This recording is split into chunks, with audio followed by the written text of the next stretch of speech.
Yeah, but again, just my visual interpretation, and if you're looking for more meaning, definitely head down to Once the upon a teachers time, at the during the Google reign Books of Center. Brahmadat and Varanasi, the Bodhisattva took rebirth as a hare and lived in the forest.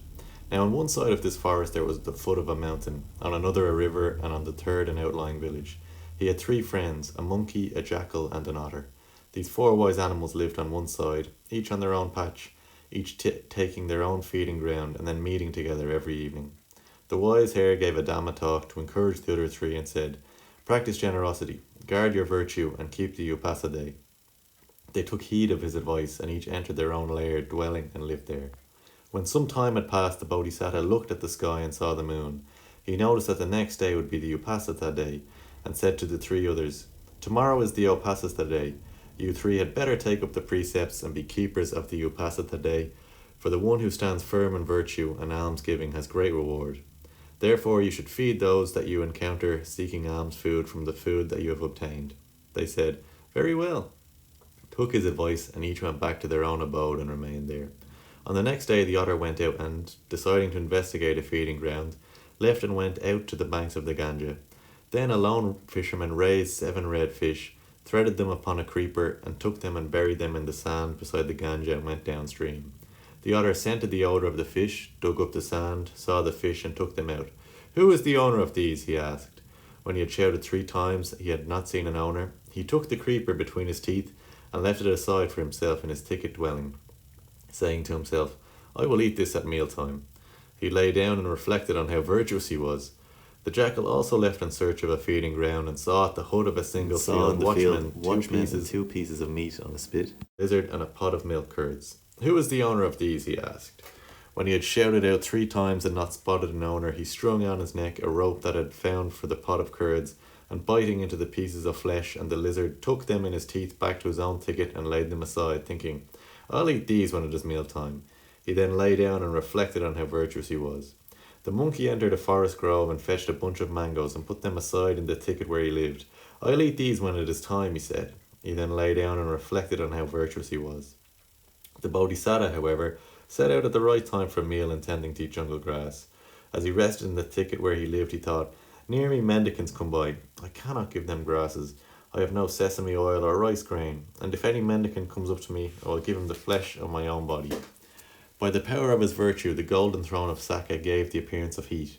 He considered this and saw the reason for it and decided, "I will test the Hare King." He went first to the dwelling place of the otter and stood in the disguise of a Brahmin. "Brahmin, why are you standing there?" asked the otter. "Wise one, if while keeping the Upasatha I should receive any food, I could perform my recluse's duties." The other replied, "Very well, I shall show you some food." Talking with the priest, the otter recited this verse: "I've got 7 red fish which I pulled out from the water on the dry ground. This Brahman is mine, and when you have eaten this, stay in the forest." The priest said, "Leave it be. It is rather early. I will find it out later." Then he went up to the jackal. The jackal said, "Why are you standing there?" When he had spoken, he gave just the same reply. The jackal said, "You are very welcome. I'll give you some food." In discussion with the priest, the jackal spoke a second verse. "I have done wrong. I took the field watchman's food for the night, the piece of flesh, the 2 lizards, and 1 pot of curds. This Brahman is mine, and when you have eaten this, stay in the forest." The Brahman said, "It is rather early now. I'll come and search it out later." Then he went up to the monkey, who asked, "Why are you standing there?" When he had spoken, he gave just the same reply. The monkey said, "You are very welcome. I'll give some food to you." In discussion with the priest, the monkey recited a third verse. "Ripe mango, refreshing water, and cool shade are a delight for the mind. This Brahman is mine, and when you have eaten this, stay in the forest." The Brahman said, "It's too early now. I'll search it out later." He then went up to the wise hare. When asked why he was standing there, he gave the same reply. At what he had heard from the Brahman, the Bodhisattva was delighted. "It is so good that you have come to find me to find food. Today I will give a gift that has never been given before. But you, a virtuous man, will not cause any harm. Go, sir, collect some wood, kindle the embers, and then let me know. I'm going to give up myself and jump within the hot embers. You can eat the flesh from my body when it's cooked, and you can perform your recluse's duties." Then, in his discussion with the priest, the hare uttered a 4th verse. "The hare has no sesame, nor kidney beans, nor rice. When you have eaten me cooked in this fire, stay in the forest." Sakka heard what he had to say, and by his own power created a heap of cinders and informed the Bodhisattva. Bodhisattva rose from his jungle grass bed and went there and said, "May no living beings that live in my coat die because of me." He then shook his body 3 times, and giving his entire body into the mouth of generosity, he hopped up just like a royal goose into a pile of lotuses, and with a delighted mind leapt on the heap of embers.